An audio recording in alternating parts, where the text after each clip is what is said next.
आपका नाम बताइए। जी, प्रतिभा बोथरा। प्रतिभा जी, इस बार कैसा माहौल है इलेक्शन का? माहौल तो काफ़ी अच्छा ही चल रहा है। काफ़ी अच्छी संख्या में लोग वोटिंग के लिए आ रहे हैं, घर से निकल रहे हैं और काफ़ी नया यूथ भी जुड़ा है इस बार। बड़े बुजुर्ग भी काफ़ी संख्या में दिख रहे हैं। तो निश्चित रूप से जो जनता ने तय कर रखा है उसके अकॉर्डिंग वोट देने के लिए भी सब बाहर आ रहे हैं। इस बार कोई कंपटीशन जैसा रहेगा?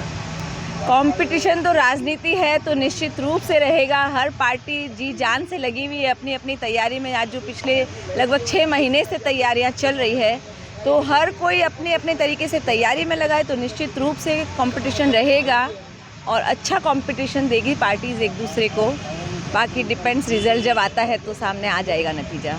चंपालाल बोथरा, जैन। इस बार कैसा वोटिंग? देखिए, जहाँ तक मैं समझता हूँ कि पब्लिक ने पिछले 6 महीनों से हर आदमी के मन में था कि इस बार के चुनाव में कुछ न कुछ जो मुद्दे थे, चाहे रोजगारी, महंगाई, बेरोजगारी, जितने भी मुद्दे थे, उन मुद्दों को लेकर के हर पार्टी त्रिकोणीय संघर्ष टाइप का सूरत में माहौल बना रही थी।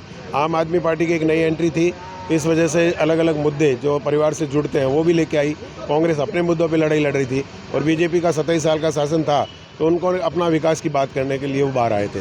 तो कुल मिलाकर के तीनों पार्टियों ने अपने तरीके से 6 महीने से पिछला जो चुनाव प्रचार किया है उससे वोट का वैल्यू तो बढ़ा दिया है। परंतु आज जिस तरीके से हमें देखा जा रहा है तो काफ़ी बूथ पे जितना वोटिंग होना चाहिए उतना परसेंटेज वाइज वोट नहीं निकला है। वोट भी स्लो हो रहा है। उसका क्या कारण है, रीजन है, ये समझ में अभी नहीं आ रहा है। परंतु जितना सोच रहे थे कि वोटिंग इस साल अप्रोक्सीमेटली पुराने आंकड़ों से ज़्यादा आएगी, ऐसा अभी तक तो महसूस नहीं हो रहा है।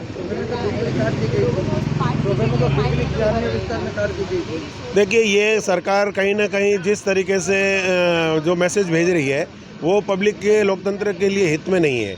अगर कोई भी इस तरीके का लोकतंत्र का पहला अगर कार्य होता है उसमें अल्टरनेट व्यवस्थाएं उनके पास रहनी चाहिए। बिजली काट के लोगों को रोकना या मशीनें खराब होना ये लोकतंत्र के हित में नहीं है।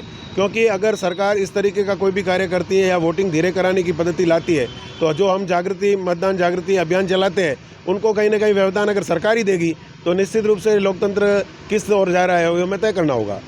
लोकतंत्र का हनन हो रहा है ऐसा लगता है? बिल्कुल लगता है। अगर आप वोट देने से वंचित रह जाते हैं या कि लंबी लाइनें देकर के लोग वापस पल चले जाते हैं, ये सब जो क्रियाएं होती है उसमें कहीं ना कहीं आदमी वोट से वंचित रहता है, तो लोकतंत्र का हनन निश्चित है। आपको ऐसा लगता है सरकार को डर लगता है? देखिए, मैं मानता हूं कि 27 साल के शासन में जिस तरीके से पिछले 7-8 सालों से छोटा व्यापारी हो, घर गृहस्थी की महिलाएं हो, बेरोजगारी, महंगाई, ये सारे मुद्दे जो है वो सरकार को इफेक्ट कर रहे हैं और लोग 27 साल के शासन देने के बाद ये महसूस कर रहे हैं कि परिवर्तन होना चाहिए। इसको सरकार कहीं ना कहीं भान गई है, तो इस वजह से सरकार को कहीं ना कहीं अंदर डर है। उसी वजह से हम देख रहे हैं कि पिछले 6 महीने से जिस तरीके से यहाँ दौरे हो रहे हैं पूरे सेंट्रल सरकार के, सेंट्रल के नेताओं के, तो उसमें ये निश्चित रूप से मैसेज जाता है कि आज भी वोट खाली मोदी के नाम से मांगा जा रहा है, न कि विकास के नाम से और गुजरात के अपने विकास के कार्यों के नाम से। तो इसमें ये लगता है कि कहीं ना कहीं इन्हें डर है।